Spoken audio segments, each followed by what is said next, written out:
COVID-19 on the front lines. When we say the words behavior, diet, habits, and environment, chances are you don't think of the body's immune system. But based on recent research, those all, in fact, play a role in influencing immune function.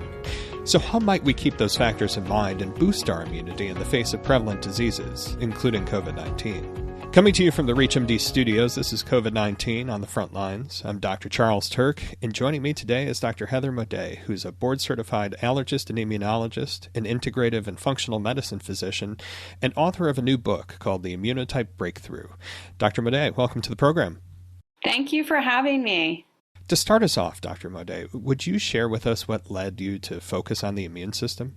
Well, I think like many other doctors who finished medical school, after residency, I was an internal medicine resident, and I decided to go into a specialty. And I sort of got very, very interested in allergy and immunology just because of one of my mentors in my program. And I just found it fascinating. It's not something that we really learned about a lot in medical school. So I thought, wow, there's this whole field that I feel like I don't really know much about, and it was so fascinating. So I sort of just jumped on board and did the fellowship and ended up practicing as an allergist in private practice initially.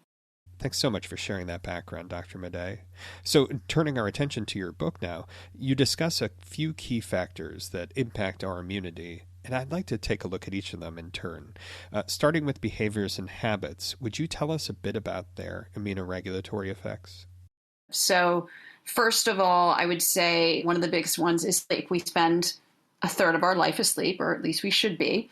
And when we're sleeping, our immune system is actually extremely active. It's a very important time for cleaning up and repairing our cells.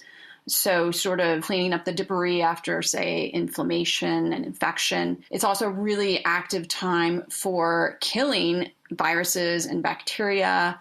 So people don't think about that. And when you shortchange your sleep or don't have very good quality sleep, you can have some poor immune outcomes. And we've seen this even from data that's been shown over years, that there's higher mortality and morbidity in people who are night shift workers or people who have chronic insomnia. So we do know that. I think another area that is maybe lesser known to people, although it's getting, I think, a lot more attention, is the role of the health of the human microbiome, which is actually not human at all. It's, microbial, it's bacterial, viral, etc. And we know, just because of research over the past few decades, that the interface between these non-human microbes and our immune cells have this commensal sort of relationship that not only decrease inflammation, but also encourage tolerance to decreasing allergies, autoimmunity, and things like that. So if you have a good functioning microbiome in your colon, in your intestine, that does help your immunity a lot. And most of that is enhanced by food, fiber, prebiotic fiber, probiotic foods. These are things that you don't have to take pills for. You can just get this through your nutrition. And I would say the last big one for people to be mindful of is stress levels. Acute stress can be actually helpful for humans, making us more resilient, but long-term chronic low-level stress, including childhood trauma, chronic emotional stress, really puts into motion these chemical pathways. So excessive cortisol, excessive epinephrine, norepinephrine, and over time, this actually changes how our immune function. Basically, it starts to lower antibody development. It can decrease the effectiveness of natural killer cells and phagocytes, which are, of course, part of our innate immune system and part of the front line. And how about our diet? What does the latest research tell us about how nutrition plays a role?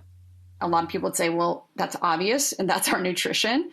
Our immune cells require an enormous amount of antioxidants in the form of food. Obviously, it's where we get our antioxidants in order to decrease free radical damage and to do a lot of repair.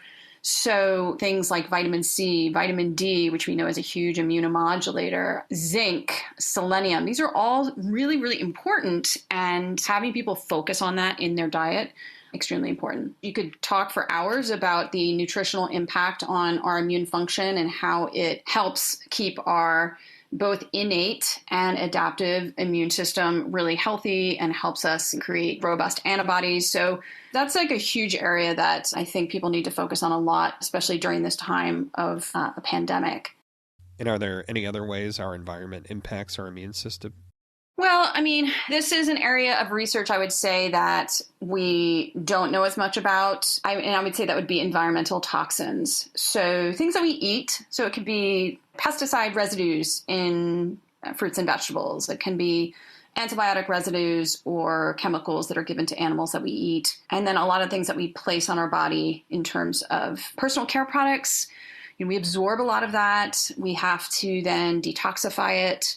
The immune system doesn't just react to microbes. Cells do see that things like heavy metals and organic solvents and all of these things are foreign, and they're going to create an immune response to it. The other thing, too, is that those toxins can change our cells. You know, they can create what they call haptens. So these are molecules that have been slightly changed that the immune system sees them as maybe possibly dangerous or abnormal. And I would say probably the strongest research that we see in this is in the field of autoimmunity. So potential role of toxins causing the immune system to lose tolerance and to start creating antibodies or reactions against our own tissue. For those just tuning in, you're listening to COVID-19 on the Front Lines on ReachMD. I'm Dr. Charles Turck, and I'm speaking with Dr. Heather Moday about how the immune system may be influenced by our behaviors, diet, and environment. So, Dr. Moday, now that we've discussed each of those factors, how might we take that knowledge and apply it to practice? How can we educate our patients and work with them to optimize their immune health during the pandemic and beyond? You know, I would focus on things that people do every day. And so what I start with is sleep. And because everybody sleeps, you know, people may have different stress levels, but everybody sleeps. And that's something that you can make a couple of changes and really can benefit from that. So first of all is keeping regular hours and really focusing on trying to get to sleep before midnight. The other thing is really cutting down on electronics and anything that emits LED or blue spectrum, green spectrum light, because we do know that all of that spectrum that emits from our cell phones and our tablets, computers, TVs, etc., are very disruptive to the production of melatonin. And melatonin we think of as like this hormone that just helps us sleep, but that's actually not what it does necessarily. It's very much tied to our circadian rhythm, but it's an extremely important player in our immune system. It acts on its own as an antioxidant, so it sort of helps clean up the mess once we've had a lot of inflammatory activity at night. So it's really important to understand that, you know, when you are sleeping at night, you're actually doing your immune system a favor.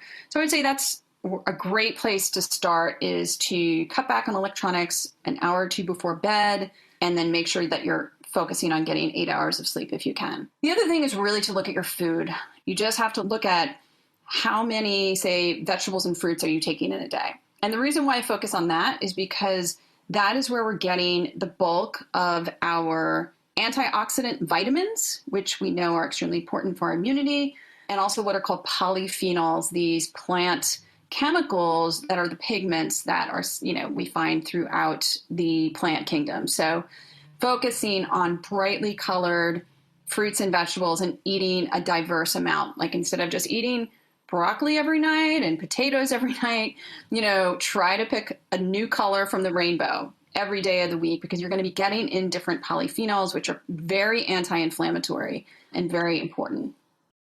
Now, we've certainly covered a lot of ground today, Dr. Moday, but before we close, do you have any other thoughts you'd like to share with us? I really want to empower people to understand that we're not just sitting ducks.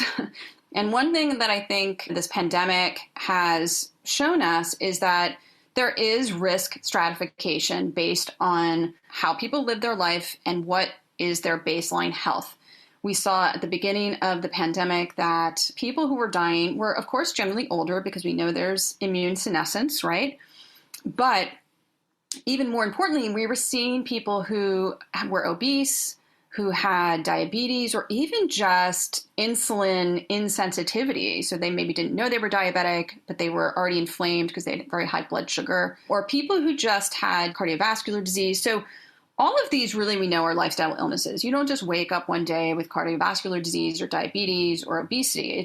It's something that we can intervene with. And so my message is you really do have a lot of control over how your immune system works, because the choices that you make every day can either be very positive or very negative.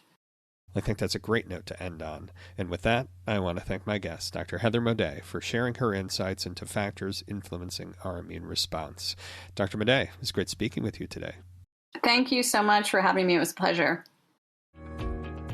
For ReachMD, I'm Dr. Charles Turck. To access this and other episodes in our series, visit reachmd.com/COVID-19, where you can be part of the knowledge. Thanks for listening.